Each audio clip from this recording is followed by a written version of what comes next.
Hello and welcome to another Spirit Island video. Today I'm going to be talking about events. So I'm a bit of a nerd, so recently I decided to go through all of the events and figure out for each effect that I might want to play around or plan around. For example, increased damage or beast damage or Dahan defense.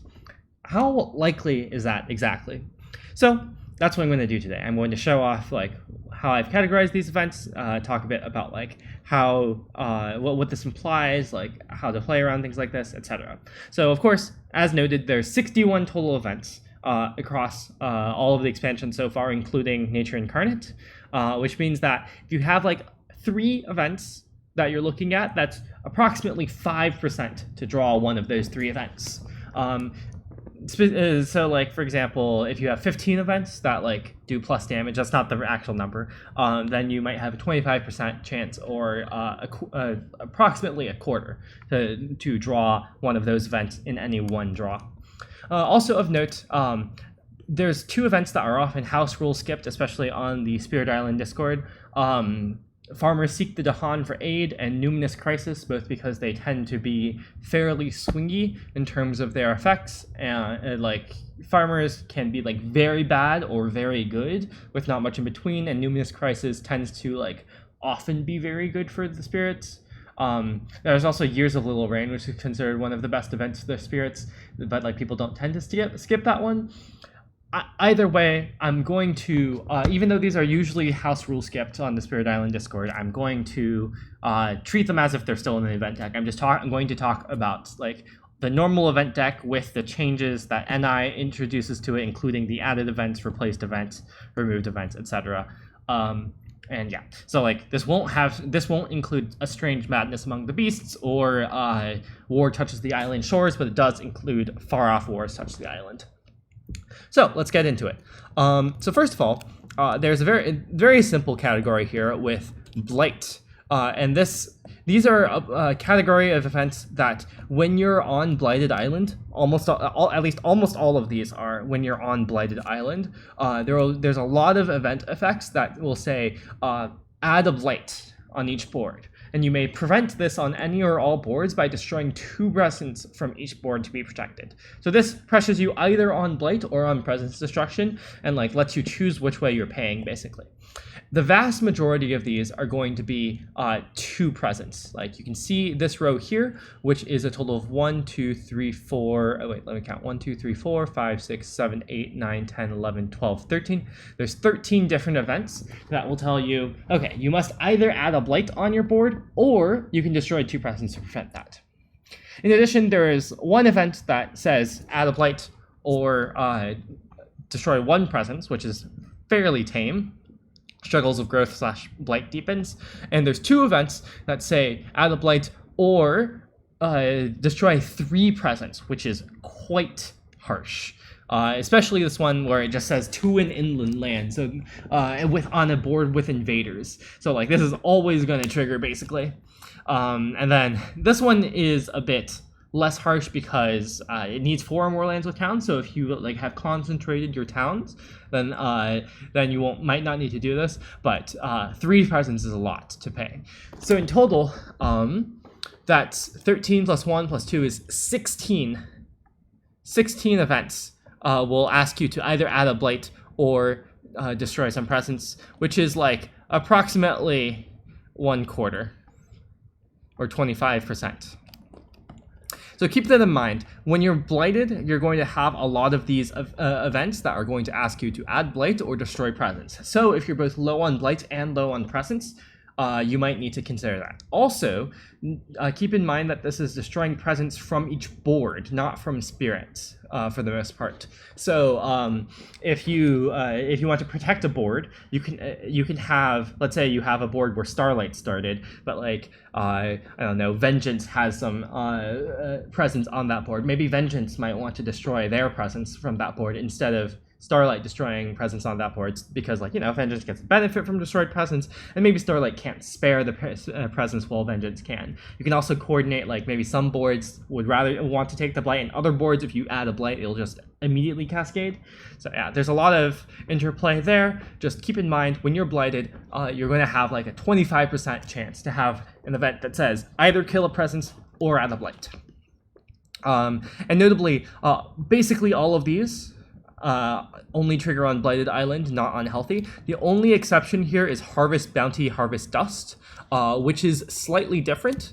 It is you add a blight to a land with buildings, which like probably exists on each board without cascading, but you may destroy 2 presence with Dahan from that land to prevent adding blight. So that this one is a bit more concentrated. You can't destroy it across the board, but you can also use Dahan. So this one's a bit weird, but I can still count it as part of this category. And notably, this is the only one here that doesn't trigger on Blighted Island, but instead on stage 3.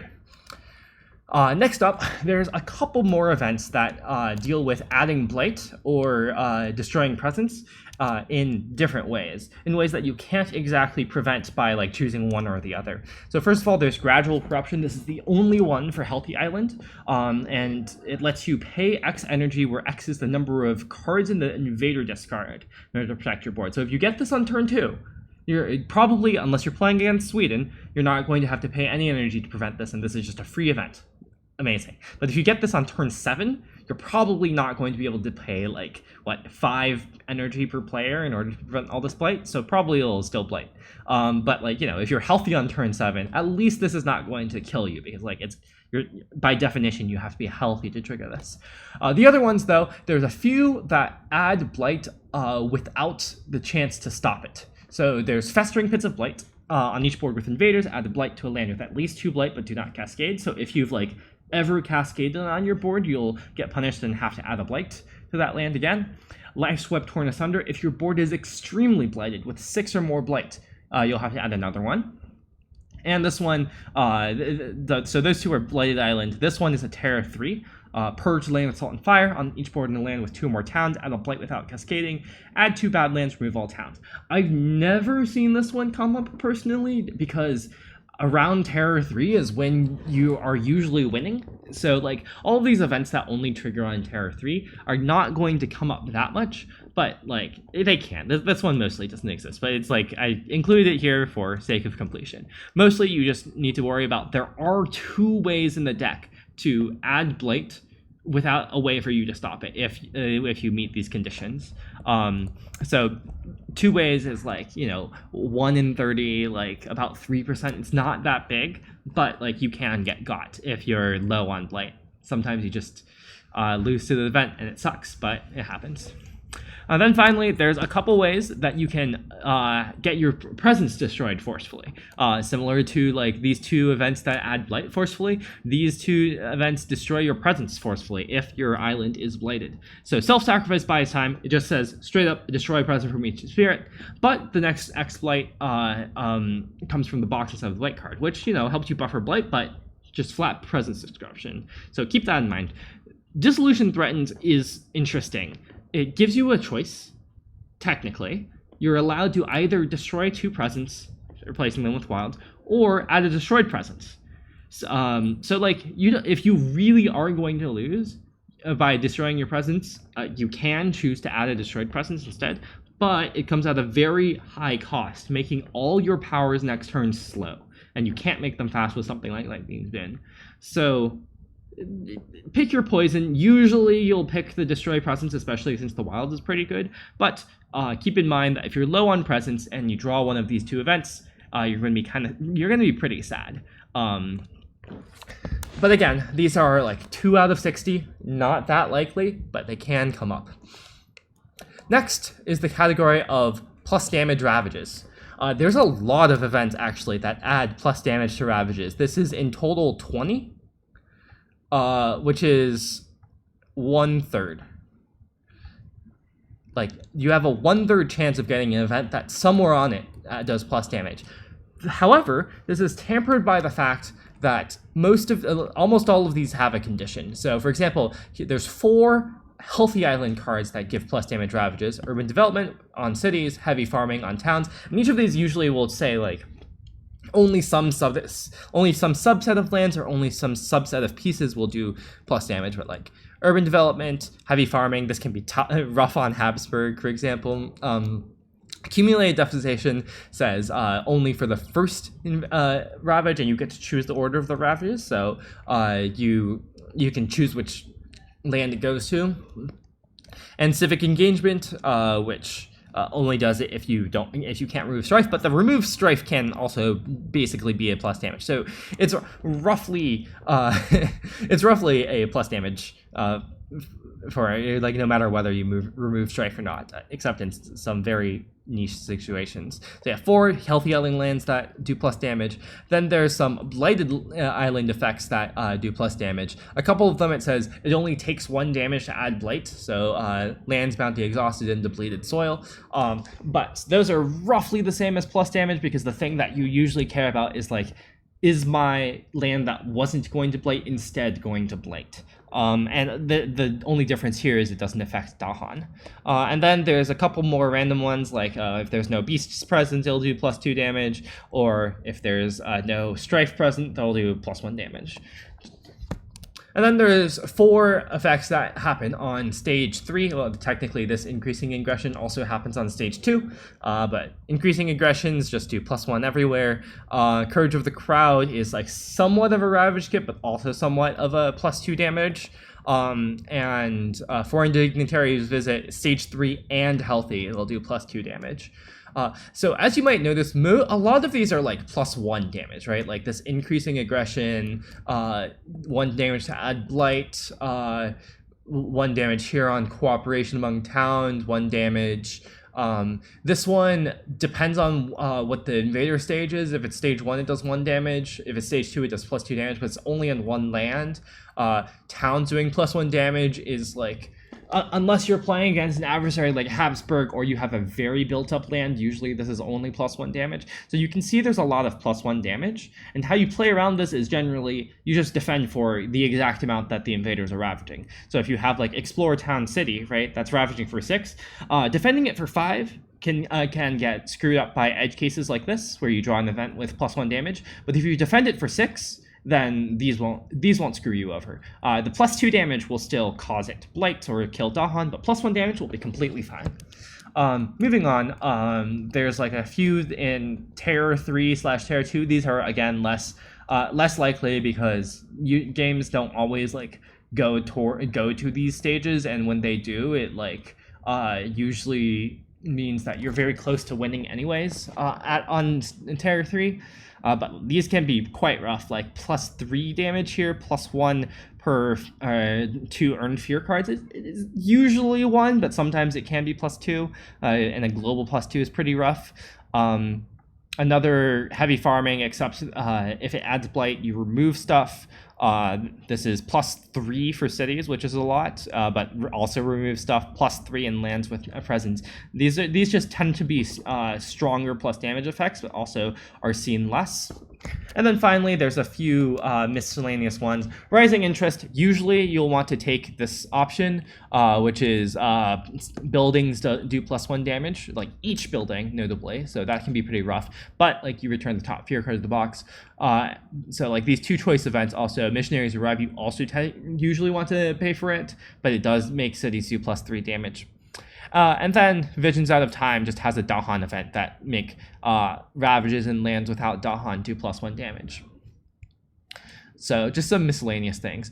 So again, there's 20 events here that under certain conditions do +1 damage. So that's like a third of the cards, and maybe like at most half of the time when you draw one of those cards, it actually applies. So like, say like about a sixth of the time, you'll maybe like get plus damage on a ravage at most, probably even less than that. So like, to play around that, you might want to defend for exactly enough instead of 1 less than exactly enough, because usually 1 less is fine, because you know land has 2 health, Dahan have 2 health, but it can matter because of this. But like, you know, you won't always have the ability to play around it. So if you can't, don't. But if you can, it can be valuable. Finally, over here under the invader section, I have two more categories, which are England and Russia, specifically because these two adversaries have loss conditions that can very easily be triggered by events. Obviously, Habsburg also has a loss condition that can be triggered by an event, namely 8 damage ravages. Like plus damage on Habsburg is definitely a thing to think about, but that's just rolled up into the plus damage category. England and Russia are slightly different. So England, if you ever have 7 buildings in a single land, you lose, like instantly. If like at the end of an action there's 7 buildings, you lose. There's nothing you can do. HME is slightly different. HME says 8 total invaders or blights, but only checked at the end of the fast phase. So that one you actually have time to respond to. England, not so much. So there's a few events here that can screw you over on England. 4 of them are disease events. There's 4 events that say 3 events that say ignore disease during builds here. Ethereal Conjunction, Urban Development, and Struggles of Growth all make disease stop working for the turn.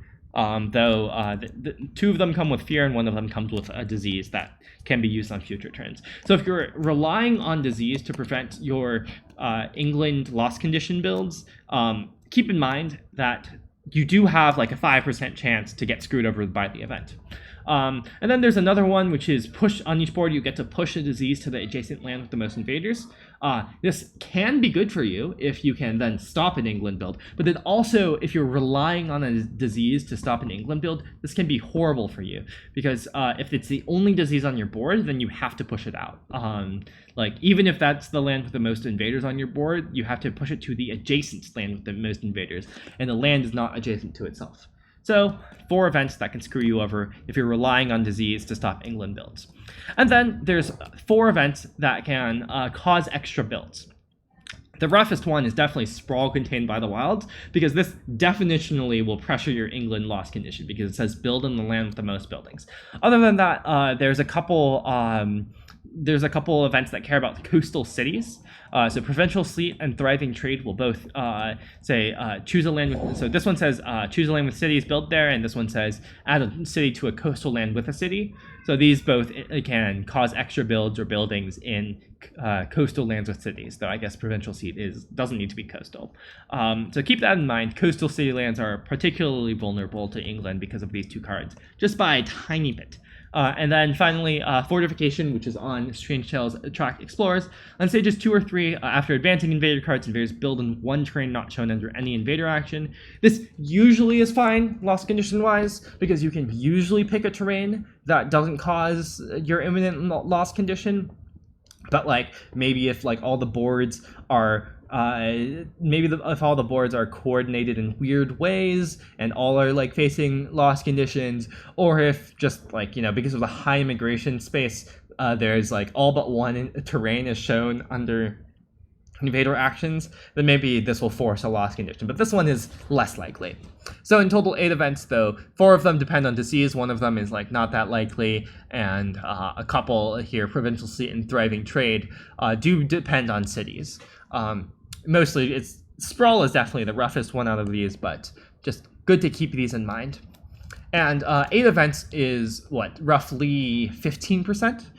So like fairly threatening, actually. Like if you leave a land at 6, if your plan is to leave a land at 6 buildings, definitely keep in mind that you might just lose to the event.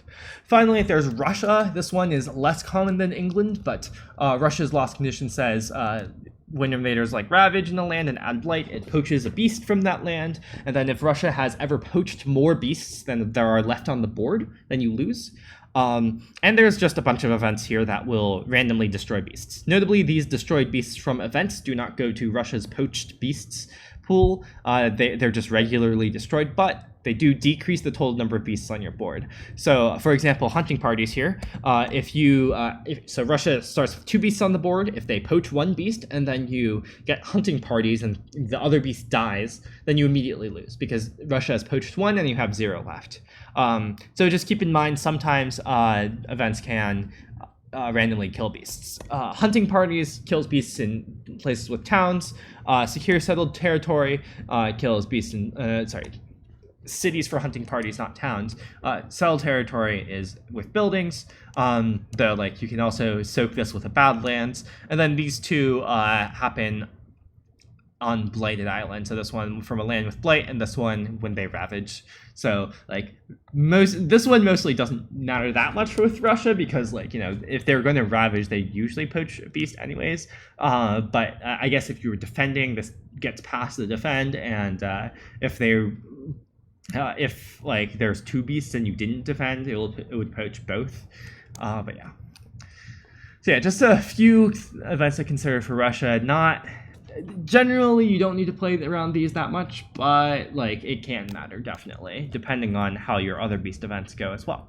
So yeah, that's all of the invader effects that I wanted to go over, like just blight stuff, plus damage stuff, and a couple adversary specific loss conditions, in terms of like negative stuff at least. There's another type of thing that relates to invaders, which is ravage skips, and this one is positive. So in the deck, there's 3 copies of Stricken. Invaders do not ravage in lands with disease or strife. While I say this is positive, sometimes it can be negative. Sometimes like you're putting a city and an explorer in a land with 2 Dahan, and the city is strifed, and you're relying on the ravage to clear the city, and then you get stricken, and then it doesn't ravage, and then you don't clear the city, and that doesn't pocket your inland, for example. That's something that can come up quite a lot. So you have like about a 5% chance of drawing stricken. Just keep that in mind. Sometimes another thing you can do is like, if you're really desperate, you want to stop a ravage, but you really can't. Sometimes if you just throw a disease or a strife in there, it might solve itself with Stricken. Not very likely, but if it's what you have to do just hope to get Stricken, like it's what you have to do, you know? And then there's a few more ravage skips, like farmers, hard-working settlers, or choice events that both have ravage skip options. And then there's like a couple here that don't come up very often. Temporary caution on a Terra 2 or 3, and lethargy and degeneration on a Blade Island effect. Just some random stuff. Mostly the thing to play around here is Stricken. So now let's look at beasts. So one big category of events are beast events. There's roughly, how much is this? 6 plus 8 plus 4 is 18, plus another 8 here is plus another 10 here is 28. Yeah, there's 28 events here that deal with beasts that I've categorized. There's also a lot more events that like just generate fear from beasts, like maybe 5 to 8-ish events that generate fear from beasts. I didn't include them here because fear is not generally something you need to play around so much as like just incidental value. I guess there's like some cases where you're relying on the fear to get like a fear victory, but I figured I was already covering a bunch of stuff. Mostly just gonna ignore that for now. So first of all, beast add events. There are 6 events that add beasts.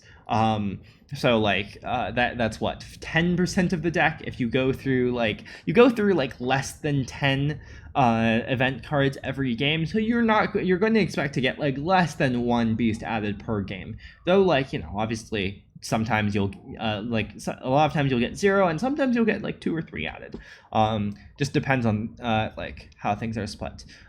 These don't matter that much, but the one odd one out is new species spread. This one's a choice event, but you generally want to pay for it. And then a bunch of other things that just like add beasts. Then there's a bunch of Beast Explorer damage. So there are 8 total events in which beasts just purely kill explorers. I guess technically Prey on the Unwary does add beasts, so there's 3 copies of that. Each beast destroys an explorer, add a beast to a board without one. That can only at most add 1 beast for the whole event though, and usually every board has like a beast, but like it can come up that this adds beasts, especially if like Many Minds is in the game and stealing beasts off of other boards, for example. Yeah, so 3 copies of Prey on the Unwary, where each beast destroys an explorer, and then 5 copies of Explorer's Blunder, where 2 explorers are destroyed from lands with beasts total on your board.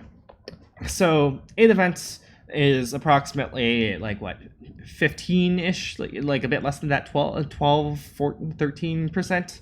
of the deck. So like generally a very good thing to do with beasts is to just put them in a land, in like somewhat empty land, so that they might like if they get explored into, they might clear just from an event. Because like 15%, not that low, putting beasts are very good at picking off explorers. Then there's Beast Push, which is on each board push up to 2 explorers or 1 town from a land with beasts. And this is like kind of a form of explorer interaction. It's not quite destroying explorers, but it can also push towns as well. Again, you mostly want beasts on these small lands. Beasts are not going to be interacting with cities, and as you can see from the, or at least beasts are not going to interact with cities positively, as you can see from hunting parties. Like everything points towards you want beasts to like deal with very small problems for you, perhaps. And then there's 5 events that are 1 damage per beast, Prey on the Heedless. And there's 3 events that are 2 damage per beast, and then remove any token that destroys a building. So these are some beast damage events you can play around. 5 is approximately like a bit less than 10%. 3 is a bit less, is like about 5%. So total, again, like 15-ish% for these.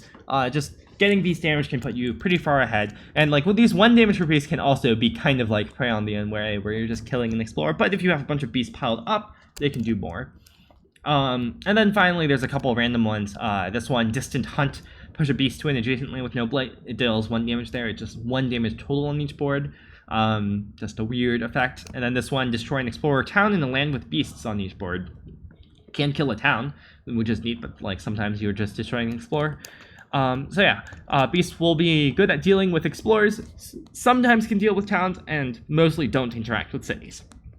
It is something to like realize with this. And in total you have, let's see, you have 8 here, plus another 12. You have like 22 events that like kill invaders or do damage or push invaders, which are like, do stuff other than adding beasts. 22, that's approximately like a third of the deck. Pretty solid. So yeah, those are beasts.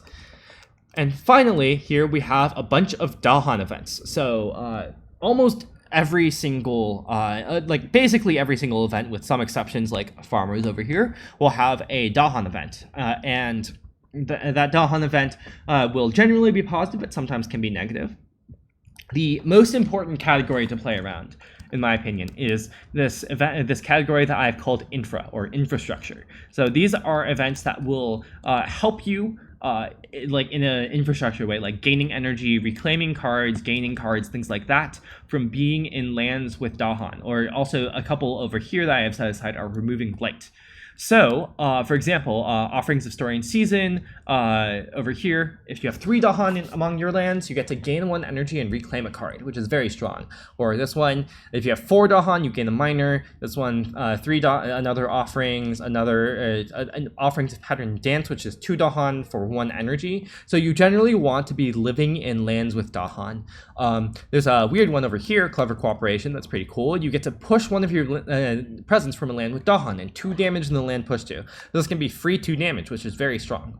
So yeah, you generally want to be living in lands with Dahan, is what all of these events are saying. So that's 9 events. That's roughly 15% of the deck has a Dahan event like this. So like you're expected to see like more than 1 copy, or well, you're expected to see 1 copy, like and slightly more than that even, per game of these events.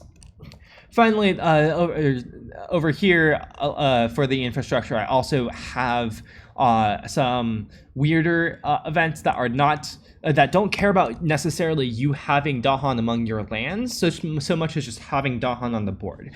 So there's a couple here that have 1,000 small struggles on them. On each board with 4 more buildings, which is usually true, and 4 or fewer Dahan, add a blight to a land without Dahan. So this encourages you to have at least 5 Dahan on your board. And you start with 6, so just don't lose too many is what this is saying. And then Waning Support, which is on a new NI card. On each board with buildings and 5 or fewer Dahan, you destroy a presence. 3 or fewer fewer Dahan, you also add a blight. So this can be very bad. Again, keep your Dahan around. And then finally, there's a couple here where Dahan can just remove Blight. Remove a Blight from land with 2 Dahan, remove Blight from land with Dahan if you have 5 or more total. Putting Dahan in lands with Blight can also be nice from incidental value, but these are not that likely. Just in general, keep your presence in lands with Dahan and keep Dahan on your board, are the lessons we can learn from that. And then there's 9 events over here that just add the Dahan to the board. They sometimes care about terrain, sometimes say like from your land, like it doesn't really matter. All of them roughly just say add a Dahan. So across the course of the game, you'll probably, again, this is like 15%. So like you'll see like a bit more than, you're expected to see a bit more than 1, but like not 2, like less than 2, a bit more than 1. Then there's 9 events here, or actually, I guess 12, but 9 disease events here that kill Dahan. So things like on half the board's round up, add a disease to a land with both Dahan and invaders, do 2 damage to Dahan there, which just kills Dahan. Or some things that say choose a land with disease, and that land do 2 damage to invaders, 2 damage to Dahan. So generally, Dahan will, sometimes Dahan will die when if they're living in lands with disease. So you might want to avoid that. Putting disease in lands with Dahan makes it more likely that they will die, as you might expect from the flavor. And like there's 9 of these events and 9 of the Dahan add events, so like it's roughly balanced out. However, there are a few over here that there are a few extra Dahan kill events over here. That are weirder. So first of all, Dahan trade. Either Dahan don't participate in Ravages, which can save Dahan, or if you pay the fire, you have to destroy a Dahan in one of your lands and generate it here. This event tends to be pretty negative because, like, generally you want Dahan to participate, and then you just have to destroy a Dahan on each board, assuming that you're playing correctly and putting your presence in lands with Dahan. So this one is a kind of unfortunate event, though of course you do have the choice, and I have paid the 6 energy per player added by air before. It's just not very common. And then Ominous Dawn, if you have Dahan in lands with bad lands and no Dahan in lands with beasts, this can sometimes kill a Dahan because it's 1 damage to Dahan in a land with bad lands / beasts and Dahan.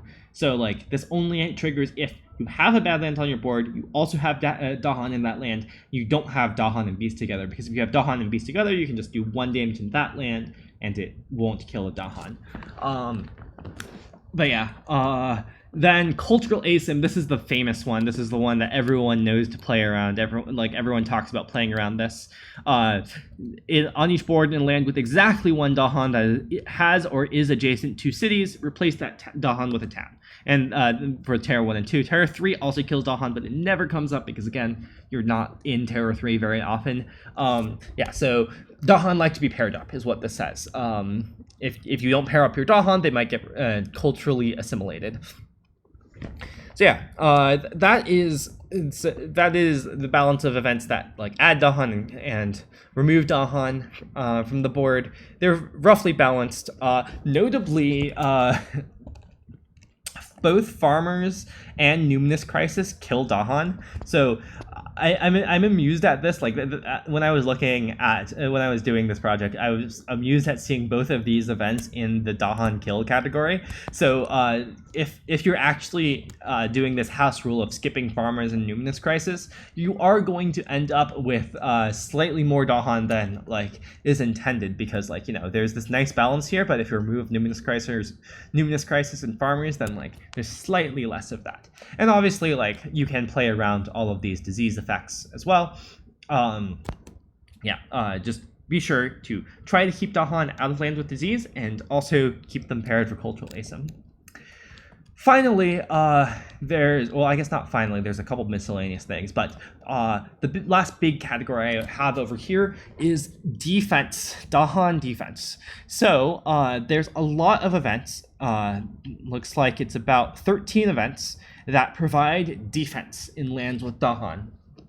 So let's say you have a land that looks like Explore a Town, Dahan, right? Just like normally this is Ravaging for 3, right? Which will add a Blight, and then it kill a Dahan, and then the town will die. That's like not a great outcome, but it's not the worst outcome. You're still killing the town, right? Which can't maybe is important for pocketing inlands. It's just like slightly bad, right? And if you get a defend 2, that can solve this. Because suddenly the invaders are only dealing 1 damage, and that's not enough to blight, and it's not enough to kill Dahan. So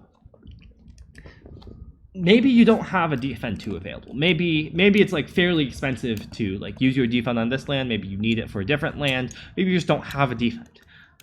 You can actually sometimes just leave it up to chance, leave it up to the event, because there's so many events that defend with Dahan. For example, coordinated defense. There's 2 copies of this. If when the invaders ravage, if the land has both Dahan and presence, you defend 5. So again, more incentive to have your presence in lands with Dahan. Obviously, this is like slightly riskier because like if you leave your presence in a land with Dahan and invaders that are ravaging to get value out of the defend 5, like if the defend doesn't come, then you also lose your presence, which can suck. But like, you know, sometimes like for example, if you have explore town city and you really need that to not ravage or not blight, sometimes you should just put a presence in there, because like increases the chances of this being saved. Then there's a weird one here: networks of support and trade. When invaders ravage, if the land has Dahan, defend 1+1 per adjacent Dahan. So this doesn't count the Dahan in the land, just Dahan in adjacent lands. This one's harder to play around. I wouldn't recommend thinking about this too hard. But like it can very easily be a defend 2, which is again that magic number for the Explorer Town combo. If you again Explorer Town Dahan, you need a defend 2. This can often suffice. Then there's 5 events here that all just provide the flat defend 2 in lands with Dahan. Visions Out of Time is a weird one in that it also does +1 damage for lands with buildings and no Dahan, but there's a bunch that are just flat defend 2, so 5 of those. And then there's 5 copies of defend 1 per Dahan. One of them is you get to gather a Dahan into a land with Dahan first, and only in that land do defend 1 per Dahan. But again, just defend 1 per Dahan. If you have 2 Dahan, that's defend 2. So very often you'll see this play pattern of Explorer Town Dahan. You might want to try to leave it up to the event to solve this by defending 2. And like it's not that hard for this to happen, right? If there's a presence in there, then you have a full 13 events. That's like 20%. That's at least a fifth of the deck. If you don't have the presence, then it's 11, which is like slightly worse, but like still pretty appreciable. It's just like, how much do you want to risk it, right? Like, how much do you gain from not actively defending yourself? If you like can ignore this small problem in order to fully solve a big problem, that might be worth it. But like, you know, if it's very cheap for you to solve this small problem, maybe you don't leave it up to chance. And also like increasing aggression here, for example, like +1 damage on this land suddenly kills both Dahan, also blights, and also doesn't kill any invaders. And that would be terrible. So like it's an interesting play pattern of, do I leave this up to chance where it might go horribly wrong? The average case that is like slightly sad but not that sad, and like it might also just completely solve itself. Those are all things to think about. And finally, I have a miscellaneous category over here, which is just random Dahan stuff. There's a couple Dahan push events here. Settlers encroach too far, choose land with Dahan and towns, push 1 town per 2 Dahan there, and then drive off the interlopers. Each player may push 1 explorer town from land with Dahan. This one is global, so you can like you don't need to do 1 per board. You can do everyone does it on 1 board, or like this can be pretty powerful. Coordinated strikes in each lane with 3 or more Dahan, 2 damage to defend 2. I didn't include this in the defend category, mostly because 3 or more Dahan is pretty rare. Generally, like you start with 6 Dahan grouped in 2, 2, 1, 1, and generally you want to group the 2 single Dahan together, so you won't have that many lands with 3 Dahan. But then it does come up. This is a very powerful effect. It's just like hard for it to happen. And then there's a couple Dahan events that change when Dahan deal damage. So lay ambushes makes them deal damage at the same time as invaders, so it like wouldn't prevent this blight, but it would also mean the explorer dies.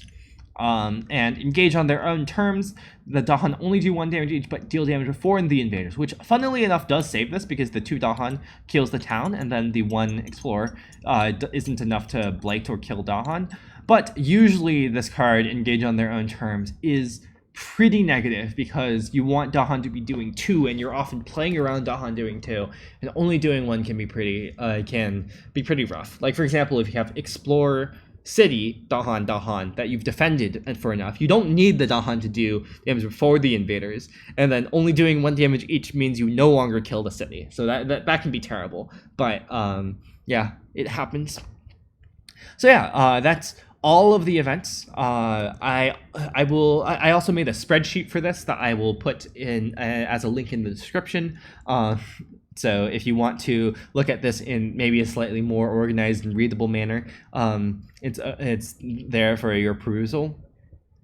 But yeah, hope you all found this useful. Hope you learned something about like how you can play around events, like about how likely it is that various events come up. Like, you know, one common thing to do with events is just like not really think about it too hard and just like, you know, just read the event and be like, ah, that sucked, or ah, nice, I got a benefit from that, and just not think too hardly. But you can get a lot of value out of just like playing around various effects that can happen, recognizing when you can afford to like defend, but like over defend. Well, when I say over defend, I mean not under defend. So defend 4 against a 4 damage instead of defending 3. When you can afford to like risk these Dahan lands to maybe getting a Dahan defend. When you can like use beasts, position your beasts to do as much as possible for you, things like that. Obviously, a lot of this also gets complicated if you add fear cards into the equation. I might go over fear cards at some point, but I highly doubt it because those effects can be very variable, and like also you're always seeing 1 event per turn. The number of fear cards you're seeing every turn is very varied.